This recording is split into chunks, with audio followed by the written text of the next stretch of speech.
estamos sumamente contentos y agradecidos por la aceptación de los anteriores videos. Nosotros somos el Centro de Consultoría Psicológica Creciendo y estamos conformados por el licenciado Fernando Hidalgo. Buenas noches, Fer. Buenas noches a todos. Está también el máster en Psicología Clínica Cuauhtémoc Calvario. Hola, ¿qué tal? Buenas noches. Y el día de hoy estamos de manteles largos porque nos acompaña el doctor Javier Medina. Buenas noches, mucho gusto. Buenas noches. Y gracias por la invitación. Él es médico general y familiar egresado de la UNAM. Actualmente labora en consulta externa en la Clínica 33 del IMSS de la ciudad de Chihuahua. Está en urgencias de adultos y pediátricas en pensiones civiles del estado de Chihuahua. Y desde el inicio de la contingencia del 2020 está en el módulo COVID y de epidemiología. Y actualmente también consulta de manera privada pacientes con COVID.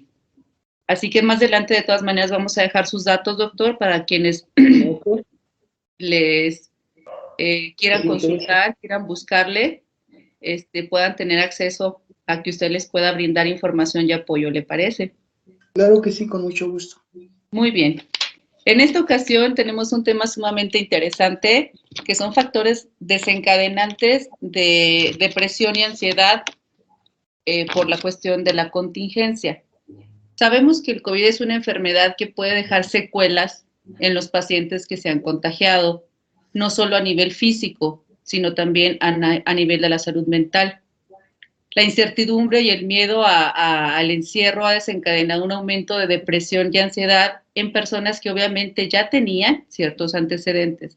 Esto finalmente vino a ser un detonante. Hay un estudio que quiero compartirles de una clínica alemana, un psiquiatra, el doctor Nicolás Lubuy, que nos dice que 1 de cada 8 personas contagiadas han recibido un diagnóstico psiquiátrico o neurológico dentro de los primeros 6 meses posteriores al resultado positivo por COVID, ¿sí?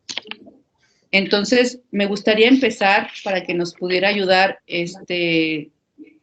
Fernando Cuauhtémoc con los conceptos básicos de entender qué es un trastorno depresivo y qué es un trastorno de ansiedad de una manera muy general. Claro, mire, pues básicamente los trastornos depresivos tienen una caracterización muy marcada, ¿no? Incluso también ha habido una mala, por decirlo de esa forma, un mal uso de la palabra depresión, ¿no? Porque normalmente cuando las personas se sienten bajoneadas, cortaron con el novio o no sé, sienten una tristeza, que hablábamos del podcast pasado, ¿no? Que una cosa es la tristeza y otra cosa es la depresión. Entonces usan, estoy deprimido, ¿no? Estoy depre. Pero la depresión tiene un marco más amplio, ¿no? Un cuadro sintomatológico más amplio. Los trastornos depresivos se caracterizan por una tristeza y una intensidad o duración suficiente como para interferir la funcionalidad e incluso en ocasiones la disminución del interés o del placer. Incluso esto despertando, no tienen la suficiente energía para hacer las actividades normales, normalmente están todo el tiempo con faltos de energía, tienen problemas de sueño, problemas de alimentación, no tienen ganas de hacer nada, hay una total falta de energía, como les comentaba, y no solamente es la tristeza, incluso también puede haber ira, puede haber molestias, incluso psicosomáticas, puede haber problemas del estómago, problemas de cabeza, problemas de dolor de cabeza, entre algunas, ¿no? Así es. Cuau, no sé qué nos puedas decir en relación a los trastornos de ansiedad. Bueno, más bien la parte de la ansiedad, primeramente la tenemos que entender y la quiero clasificar en dos aspectos. El primer aspecto en el que quiero clasificar la parte de la ansiedad es que a cada persona le da de una manera diferente. No hay un estándar de cómo vivir la ansiedad. Yo la puedo vivir de una manera, Fernando la puede vivir de otra manera, Yolanda la puede vivir de otra manera. Entonces, no hay como un patrón de esta parte de cómo se vive la ansiedad, ¿no? Algo que también tenemos que tener claro es que la ansiedad también llega a ser necesaria, ha sido necesaria en la vida para la sobrevivencia. ¿Por qué? Porque nos alerta de los peligros reales, pero también nos alerta de los peligros imaginarios que también nos vamos generando. Entonces esta parte nos ha ayudado a la parte de la sobrevivencia. La ansiedad se puede definir realmente como el temor a algo malo que nos va a suceder. Realmente algo que tenemos que tener claro es que la semana pasada hablábamos de este libro, el DSM, que es la que usamos los psicólogos clínicos, y pues realmente para hablar acerca de esta parte de los, pues, ¿qué son los síntomas o la sintomatología que tiene una persona que tiene este cuadro con ansiedad? Entonces realmente se va a ver lo que son las palpitaciones, la sudoración, temblores, fatiga, una sensación de ahogo, las náuseas, el mareo, el desmayo, entre otras muchas. Pero también algo que también yo dije que lo estábamos clasificando en dos. Esta es la parte, pues ahora sí que la parte médica, pero también quiero aclarar la otra parte de cómo es la parte de la persona que está viviendo esta parte de ansiedad. Entonces, realmente la persona que está viviendo está teniendo un estado de molestias físicas, emocionales y mentales que nos están llevando a miedo, inquietud y confusión. La persona que está teniendo estos cuadros está padeciendo estos tres niveles y realmente no llega a tener, la persona que está sufriendo la parte de la ansiedad, no está llegando a tener el control de sí mismo. Él está perdiendo el control de sí mismo. No llega a perder el control de esas emociones y realmente esta persona se llega a perder. Por eso es que la ansiedad es realmente una enfermedad que nos puede ir llevando lentamente a la muerte, porque vamos perdiendo nuestra capacidad, nuestras emociones y esta parte del miedo que también pues, realmente se va agravando.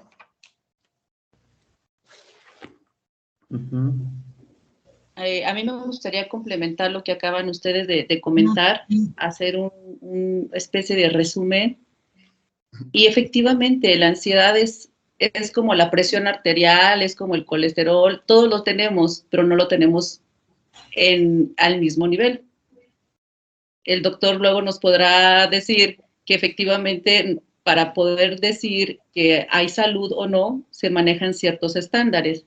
Lo mismo sucede con la ansiedad. Efectivamente, la ansiedad o el estrés es algo que necesitamos, es algo que nos mueve. El cortisol es una hormona que tenemos en nuestro cuerpo y es el que nos dice, órale, levántate y tienes pendientes y tienes cosas que hacer. Cuando ese nivel de cortisol se eleva, entonces ya estamos hablando de que ya hay un problema que se puede manifestar de manera física, ¿sí? Pero en sí el estrés es necesario. Nosotros incluso tenemos clasificado el estrés como estrés bueno y estrés malo. Igualmente como un concepto de colesterol, por decirlo así, ¿verdad? El eustrés y el distrés. Así es. Entonces, por ejemplo, para concretar en relación a los conceptos, yo les podría decir, los trastornos depresivos tienen una presencia de un ánimo triste, de un vacío o de irritabilidad.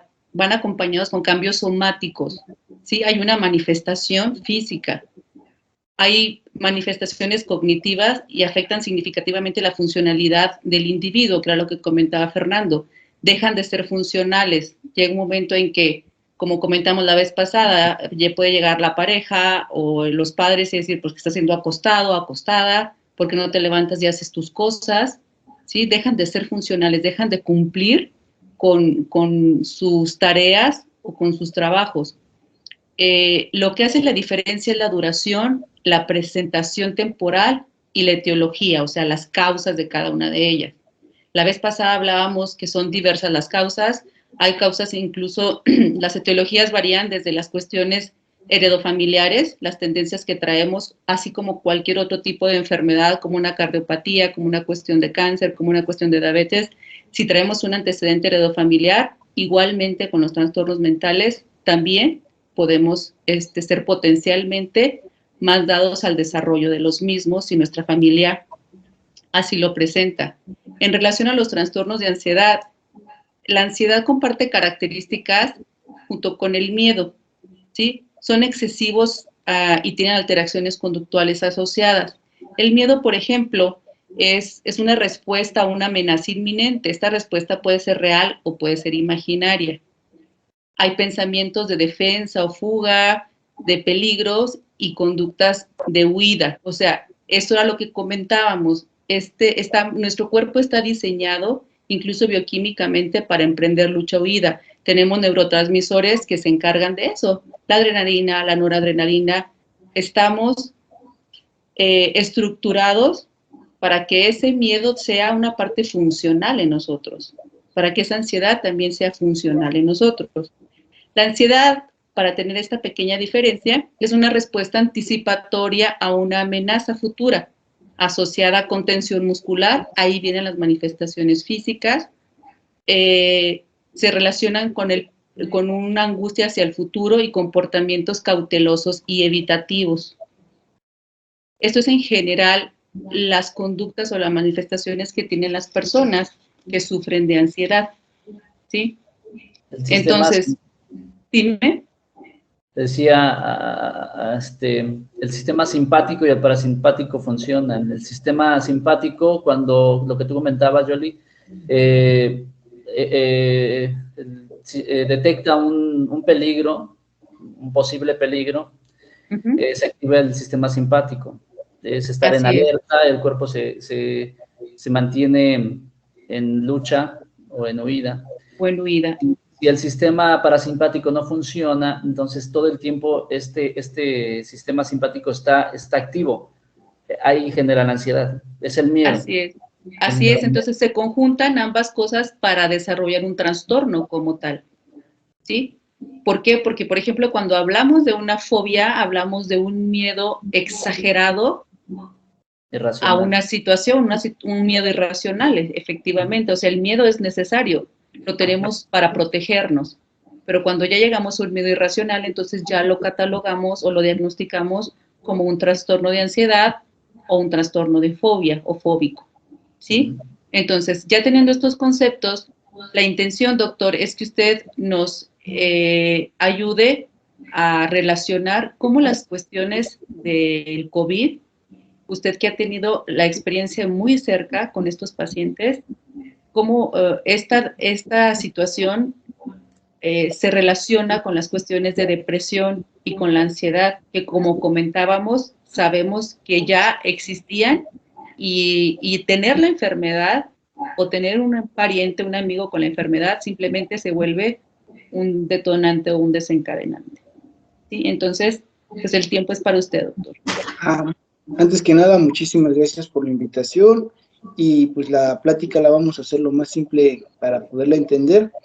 Como tal, los tres temas son amplios, podríamos hacer libros de pura ansiedad, de pura depresión y de puro COVID, pero lo voy a tratar de simplificar y para que todo quede claro y las dudas de la gente que nos vea queden claras y que no vayan a creer muchas noticias o información falsa. Vamos a tratar de ser lo más objetivos posible.